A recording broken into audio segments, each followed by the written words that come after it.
The Great Hunger by Patrick Kavanagh, Part 3.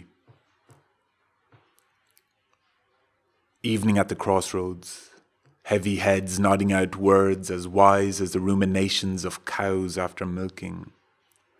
From the ragged road surface, a boy picks up a piece of gravel and stares at it, and then tosses it across the elm tree onto the railway. He means nothing, not a damn thing. Somebody is coming over the metal railway bridge, and his hobnailed boots on the arches sound like a gong calling men awake. But the bridge is too narrow. The men lift their heads a moment. That was only John, so they dream on. Night in the elms, night in the grass. Oh, we are too tired to go home yet. Two cyclists pass, talking loudly of Kitty and Molly, horses or women, wisdom or folly. A door closes on an evicted dog, where prayers begin in Barney Megan's kitchen. Rosie curses the cat between her devotions. The daughter prays that she may have 3 wishes, health and wealth and love, from the fairy who is faith or hope or compounds of. At the crossroads the crowd has thinned out. Last words were uttered.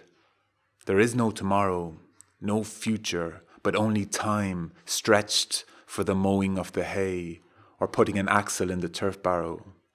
Patrick Maguire went home and made cocoa and broke a chunk off the loaf of wheaten bread. His mother called down to him to look again and make sure that the hen house was locked. His sister grunted in bed, the sound of a sow taking up a new position. Pat opened his trousers wide over the ashes and dreamt himself to lurid sleepiness. The clock ticked on. Time passes. Health and wealth and love he too dreamed of in May, as he sat on the railway slope and watched the children of the place picking up a primrose here and a daisy there. They were picking up life's truth singly, but he dreamt of the absolute invased bouquet, all or nothing, and it was nothing. For God is not all in one place, complete, till hope comes in and takes it on his shoulder. O Christ, that is what you have done for us. In a crumb of bread the whole mystery is. He read the symbol too sharply and turned from the 5 simple doors of sense to the door whose combination lock has puzzled philosopher and priest and common dunce. Men build their heavens as they build their circles of friends. God is in the bits and pieces of every day. A kiss here and a laugh again and sometimes tears.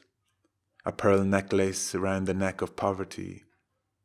He sat on the railway slope and watched the evening, too beautifully perfect to use.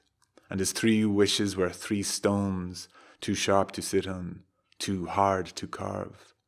3 frozen idols of a speechless muse. Now go to Mass and pray and confess your sins and you'll have all the luck, his mother said.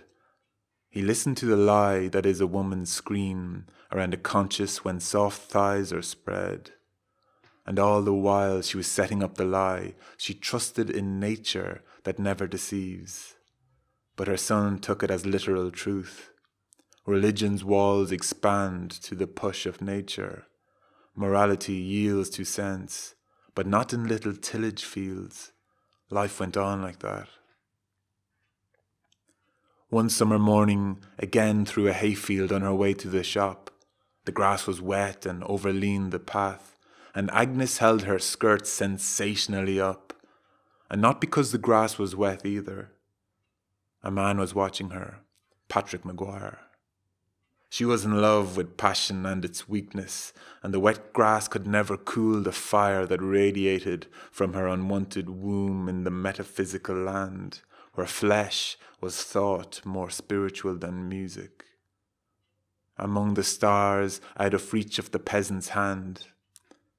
But the priest was one of the people too, a farmer's son, and surely he knew the needs of a brother and sister. Religion could not be a counter-irritant like a blister, but the certain standard, measured and known, by which man might remake his soul, though all walls were down, and all earth's pedestals God's throne.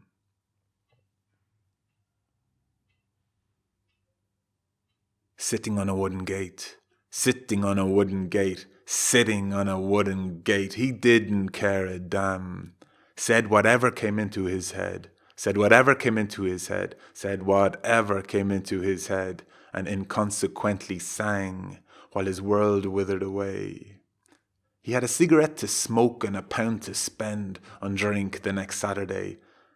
His cattle were fat and his horses all that midsummer grass could make them. The young women ran wild and dreamed of a child. Joy dreams, though the father might forsake them. But no one would take them. No man could ever see that their skirts had loosed buttons. Oh, the men were as blind as could be. And Patrick Maguire from his purgatory fire called the gods of the Christian to prove that his twisted skein was the necessary pain, and not the rope that was strangling true love. But sitting on a wooden gate, some time in July, when he was 34 or 5, he gloried in the lie. He made it read the way it should. He made life read the evil good, when he cursed the ascetic brotherhood without knowing why, sitting on a wooden gate, all alone. He sang and laughed like a man quite daft, or like a man on a channel raft. He fantasized forth his groan. Sitting on a wooden gate, sitting on a wooden gate, sitting on a wooden gate. He rode in daydream cars. He locked his body with his knees when the gate swung too much in the breeze, and while he caught high ecstasies, life slipped between the bars. He gave himself another year. Something was bound to happen before then. The circle would break down and he would carve the new one to his own will. A new rhythm is a new life, and in it marriage is hung and money. He would be a new man walking through unbroken meadows of dawn in the year of one. The poor peasant talking to himself in a stable door, an ignorant peasant deep in dung. What can the passers-by think otherwise? Where is his silver bowl of knowledge hung? Why should men be asked to believe in a soul that is only the mark of a hoof in a guttery gap? A man is what is written on the label, and the passing world stares, but no one stops to look closer. So back to the growing crops and the ridges he never loved. Nobody will ever know how much tortured poetry the pulled weeds on the ridge wrote before they withered in the July sun.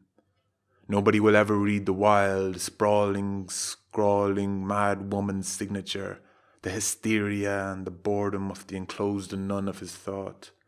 Like the afterbirth of a cow stretched on a branch in the wind, life dried in the veins of these women and men. The grey and the grief and unloved, the bones in the backs of their hands, and the chapel pressing its low ceiling over them. Sometimes they did laugh and see the sunlight, a narrow slice of divine instruction, going along the river at the bend of Sunday. The trout played in the pool's encouragement to jump in love, though death bait the hook. And there would be girls sitting on the grass banks of lanes, stretched-legged and lingering, staring. A man might take one of them if he had the courage. But no was in every sentence of their story, except when the public house came in and shouted its piece. The yellow buttercups and the bluebells among the whin bushes, on rocks in the middle of ploughing, was a bright spoke in the wheel of the peasant's mill. The goldfinches on the railway paling were worth looking at. A man might imagine then himself in Brazil, and these birds were the birds of paradise, and the Amazon and the romance traced on the school map lived again. Talk in evening corners and under trees was like an old book found in a king's tomb. The children gathered round like students and listened, and some of the saga defied the draught in the open tomb, and was not blown.